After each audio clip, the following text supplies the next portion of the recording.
I experience that this word contagion is a big sticking point for a lot of people, so it's brilliant that it's there in the title, and I really want to spend some time persuading you that contagion is the right word. I did ask James what he was going to say, so I knew that he had given a lot of the overview and the figures, so I'm not going to do that. I want to start by telling you about how anorexia came to Hong Kong. Anorexia, as we know it, the idea that a person can look at themselves and see themselves as fat when they're nearly dead of starvation, that's a specific type of self-starvation. It's not something that's universal. It's not something that always happened. There have been people who have self-starved that have popped up. The idea has occurred to them spontaneously throughout history, and it's generally been because they regard their life as simply not worth living. They don't say, I'm fat. They say, I can't eat, I have a lump in my throat, I don't want to eat. They turn their face to the wall, basically. But this particular syndrome of thinking that you're fat and starving yourself is something that grew up in America. It's a 1970s America idea, and the same of bulimia. And it was not known in Hong Kong until a teenage girl who hated herself, hated her life, had nothing good in it, had no friends, had no interests, starved herself to death, and she died on the street in, I think, 1993. It was mid-1990s. And it was the start of the internet. And so the journalists who were covering this unheard-of event looked up what happens when teenage girls starved, and they found American stories. And they presented to the people of Hong Kong the notion that a teenage girl who hates herself and experiences going through puberty as a miserable experience, that she can starve herself, but she will think herself fat. And in about a year, Hong Kong went from seeing this happen maybe once or twice a year to seeing dozens of cases a week. That is a social contagion, and it's not spread from one person to another. I think people feel that I might be saying that a trans child is contagious and might have to be segregated from other children or something like that. It's not that. It's not a person-to-person contagion. It's as if it's in the water or the air. It's in what we breathe. These are called culture-bound syndromes, and there are many culture-bound syndromes, but they're hard to see in your own culture. Anything where we feel dis-ease or unwellness in ourselves that isn't just a straightforward, I've got a cold. The way that it is somatized, the way that it is experienced in our bodies is something that historically has been negotiated between patients and doctors. You go to the doctor and you say, I feel something, and in the conversation with the doctor, they shape how you feel it. So there was hysteria, there's anorexia, there's bulimia, and this is called the symptom pool. That's a term from a medical historian called Edward Shorter. And so Edward Shorter wrote this book called From Paralysis to Fatigue in 1993, and in it he looked back through the history of culture-bound syndromes like hysteria, and he said rather presciently, I think that the shaping of the symptom pool is moving from being to do with doctors to being to do with the media. And he was looking at the way that the media spread ideas about how we get sick, how we feel when we are sick. Well, it's social media now. And my contention is that gender distress and subsequent trans identification, as it is experienced now, is a culture-bound syndrome.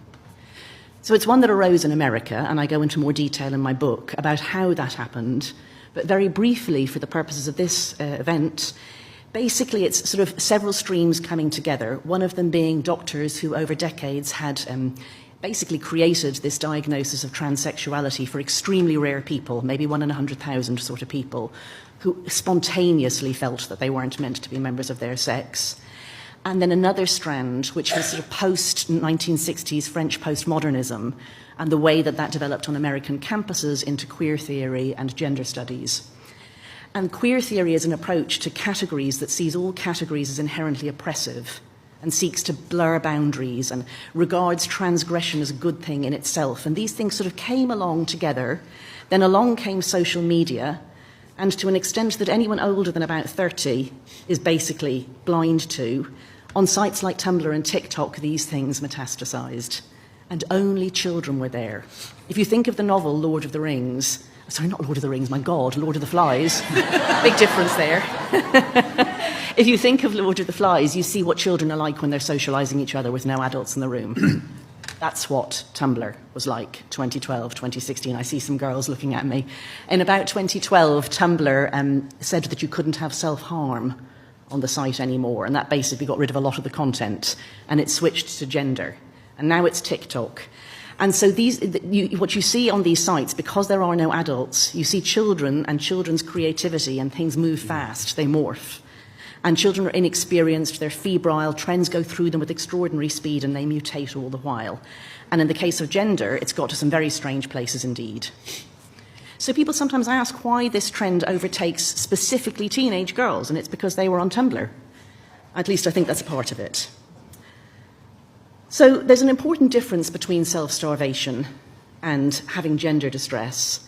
And that is that most of us don't actually want to starve. We don't want to die. We may think that we're fat, but we have no control over our appetites or whatever. But basically, very large numbers of people do feel things about their gender, whatever their gender is. Gender nonconformity is a very common experience, and I'm going to tell you some groups that are quite gender nonconforming. One group is people who are gay or who are going to grow up to be gay. There's a strong link between being a very gender nonconforming young child and growing up to be gay. And of course, having sex with someone of your own sex is a very gender nonconforming thing to do in itself. Another group is people who are on the autistic spectrum, whether they know it or not. And there's all sorts of odd feelings that people who are on the spectrum can have about their bodies, feelings of dis-ease, feelings that categories aren't clear. They're people who need a lot of clarity, so if they're a bit unusual, they can think they should be fitted into the other group. Erotic cross-dressers. About 3% of men get a thrill out of dressing as women, a sexual thrill. Very gender non-conforming thing to do. That can become all-consuming. And you know what? Most women.